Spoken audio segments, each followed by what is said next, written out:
Jenn Ashton, and I'm an artist and an author. I have a new book out called People Like Frank and Other Stories from the Edge of Normal from Tidewater Press, and it was just shortlisted for an Indigenous Voices Award 2021. I don't normally research my books because it's kind of just a flow.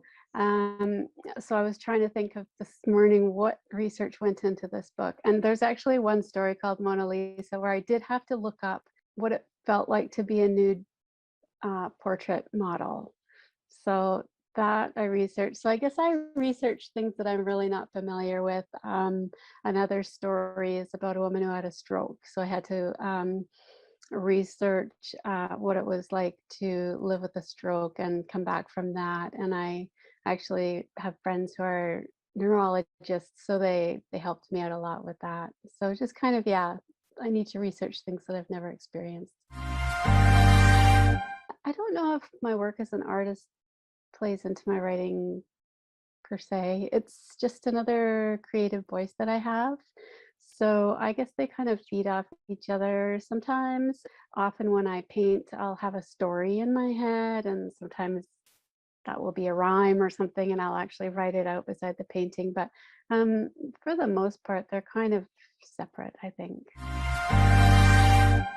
I had time to develop it from a very young age because both my parents worked. But I think that I already had that spark in me, and I don't know what kind of perpetuated it. Maybe music. I was, writing lyrics since I was just little, and always felt like I was creative, but I never really painted like I do now until 2015, and I took a 6-week art course with Tracy Verdugo in Australia online. She's in Australia, and something just kind of clicked in me, and I've painted probably every day since then, and I've had nearly 100 exhibitions all around the world, and yeah, it's became my career. So yeah, I think I think being ready to accept that gift. When I took the art course, I was really prepared to really take it all in, and yeah, it just fit with me.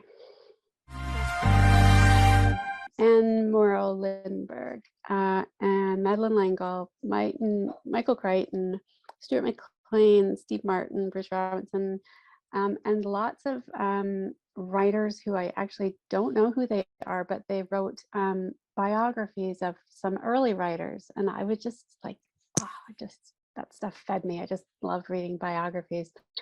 And I was also a journal writer from a very young age.